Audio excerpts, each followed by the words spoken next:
Hello students and friends. तो फिर हम आज आए हैं एक नई क्लास के साथ और इसमें हम लोग पढ़ रहे थे काइंड्स ऑफ प्रोनाउन। तो काइंड्स ऑफ प्रोनाउन में हमने दो काइंड्स को पढ़ा था, ये तीसरा काइंड है। ओके, इसमें है रिफ्लेक्सिव प्रोनाउन और इम्फेटिक प्रोनाउंस। तो रिफ्लेक्सिव प्रोनाउंस और इम्फेटिक प्रोनाउंस जो है वो सिमिलर है, वर्ड दोनों का सिमिलर होगा, लेकिन सेंटेंस में यूज के हिसाब से वो अलग अलग उसको पहचानेंगे। जैसे लिखा है रिफ्लेक्सिव प्रोनाउंस में, लिखा है कि pronouns are called reflexive pronouns when the action of the verb turns back on the subject। यानी रिफ्लेक्सिव प्रोनाउन उस प्रोनाउंस को कहेंगे जिसमें जो सब्जेक्ट का एक्शन होगा, सब्जेक्ट जो काम करेगा, उसका जो प्रभाव होगा, उसका जो इफेक्ट होगा उस पर खुद ही पड़ जाएगा। ओके, जैसे देखिए लिखा है कि you accidentally cut your self last month. तो तुम दुर्घटनावश खुद को काट लिए, यानी पिछले महीने। तो यू ने काम किया किसका? काटने का, और ये काम किस पे हो गया? उस पे खुद ही हो गया। तो ये है रिफ्लेक्सिव प्रोनाउन, यानी ये जो यूज किया गया है वो रिफ्लेक्सिव प्रोनाउन का यूज किया गया। अब यहाँ इम्फेटिक प्रोनाउंस देखेंगे, आप क्लियर हो जाएगा। लिखा है the pronouns that are used for the sake of emphasis the noun और pronoun used in the sentence. यानी ऐसा प्रोनाउन जो यूज किया जाता है उस सेंटेंस में आए नाउन या प्रोनाउन को इम्फेटिक करने के लिए, यानी उस पर जोर देने के लिए, उसको कहा जाता है इम्फेटिक प्रोनाउंस। जैसे I will build the house my self, मैं खुद अपना घर बना लूंगा।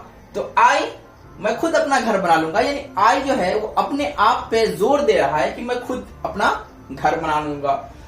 नेक्स्ट है कि you yourself can tell us, तुम खुद कह सकते हो हमें, है ना, किसी दूसरों के कहने की जरूरत नहीं है। तो रिफ्लेक्सिव प्रोनाउंस और इम्फेटिक प्रोनाउंस का जो वर्ड होगा वो दोनों सेम होगा, लेकिन सिर्फ सेंटेंस में यूज के हिसाब से उसका नाम अलग अलग हो जाएगा। तो आई से बनेगा रिफ्लेक्सिव, आई का रिफ्लेक्सिव प्रोनाउन क्या होगा? My self. और वी का रिफ्लेक्सिव प्रोनाउन आवर सेल्फ्स, यहाँ सेल्फ का प्लूरल बनेगा आवर सेल्फ्स। उसी तरह यू का रिफ्लेक्सिव प्रोनाउन क्या हो जाएगा? योर सेल्फ या योर सेल्फ। अगर यू का तुम लेंगे मीनिंग, या एक में मीनिंग लेंगे तो योर सेल्फ, अगर एक से ज्यादा में मीनिंग लेंगे, एक से अधिक में, तो योर सेल्फ्स। उसी तरह ही का हिम सेल्फ, और शी का हर सेल्फ, इट का होगा इट सेल्फ, और दे क्योंकि प्लूरल में यूज किया जाता है इसलिए देम सेल्फ्स। अब हम नेक्स्ट देखेंगे। तो अब हम फिर देखेंगे नेक्स्ट रूल को। ये पांचवा काइंड्स है प्रोनाउन का। तो लिखा है डेमोन्स्ट्रेटिव प्रोनाउन। डेमोन्स्ट्रेट का मतलब होता है किसी चीज को दिखाना, है ना, या वह। तो the pronoun used to point out the subject और subjects to which it refers is called demonstrative pronoun. यानी ऐसा प्रोनाउन जो किसी को क्या करता है? पॉइंट आउट करता है, दिखाता है कि कहां पे रखा हुआ है ना। तो हम लोग इसके लिए क्या यूज करते हैं? डेमोन्स्ट्रेटिव प्रोनाउन का यूज करते हैं। जैसे दिस का मीनिंग होता है या, और दैट का मीनिंग होता है वह, इसी का प्लूरल बनता है दिस। एक से ज्यादा वस्तु होती है, इसलिए यहाँ लिखा है कि सब ऑब्जेक्ट और ऑब्जेक्ट्स। और दिस का मीनिंग होता है एक से ज्यादा। उसी तरह दैट का मीनिंग होता है वह, और उससे का प्लूरल है दोस्त। जैसे दिस इज ए बॉय, यह एक लड़का है। ओके, अब है दिस इज ए बॉय, तो यह एक लड़का है। यहाँ दिस जो है वो क्या है? डेमोन्स्ट्रेटिव प्रोनाउन है। क्या है? डेमोन्स्ट्रेटिव प्रोनाउन है। और डेमोन्स्ट्रेटिव एडजेक्टिव भी होता है।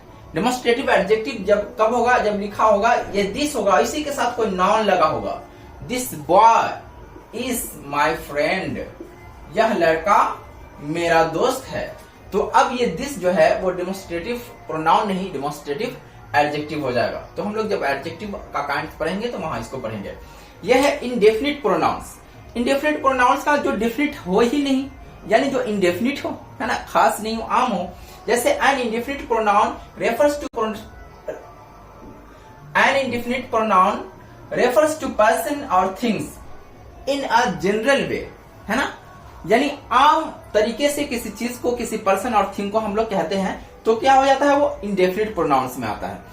जैसे somebody कहेंगे कि somebody is coming, कोई आ रहा है, या समवन इज कमिंग, कोई आ रहा है लेकिन पता नहीं कौन आ रहा है, यानी जनरल वे में किसी को हम कह रहे हैं। उसी तरह anybody, some, all, none, many, one, no one, nothing, any, anything, everybody, someone, both, another, much और फ्यू। ये जो भी वर्ड्स हैं ये इंडेफिनिट प्रोनाउंस के वर्ड्स हैं। तो अब 4 और काइंड्स बच गए हैं जिसको हम नेक्स्ट क्लास में कंप्लीट कर लेंगे। ओके, काइंड्स ऑफ प्रोनाउंस को। तो फ्रेंड्स फिर हम आज लिए हैं 10 वर्ड्स को, देखेंगे कैसे 2 ही वर्ड से सारा वर्ड्स बना है 10 वर्ड्स। लैक, लैक का मीनिंग होता है कमी, ठीक है। और लैक ऑफ टाइम उसमें लगा देंगे तो हो जाएगा समय की कमी। लैक ऑफ इंटरेस्ट यानी दिलचस्पी की कमी। लैक ऑफ मनी, पैसे की कमी। लैक ऑफ प्रॉपर स्ट्रगल यानी मुनासिब प्रयत्न की कमी। लैक ऑफ सपोर्ट, हिमायत की कमी, किसी का सपोर्ट नहीं मिलता है तो। अब उस दूसरा वर्ड है वेस्टेज। वेस्टेज का मीनिंग होता है बर्बादी। अब उसी से ये वर्ड बना है, वेस्टेज ऑफ टाइम, समय की बर्बादी। वेस्टेज ऑफ मनी, पैसे की बर्बादी। और वेस्टेज ऑफ एनर्जी, ताकत की बर्बादी। तो कितना आसान है और बहुत ही यूजफुल है, यूजुअल है, हमेशा हम लोग इसको यूज करते हैं। अब हम देखेंगे एक यूनिक स्ट्रक्चर, बहुत आसान है और बहुत यूजफुल है। देखेंगे कि लिखेंगे ऐसा लड़का और अकबर का भाई। ऐसा लड़का और अकबर का भाई। तो लिखेंगे, क्या लिखेंगे? Such a boy and Akbar's brother. उसी तरह लिखेंगे,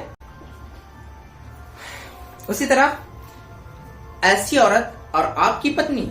तो such a women and your wife. उसी तरह ऐसा मर्द और आपका पति।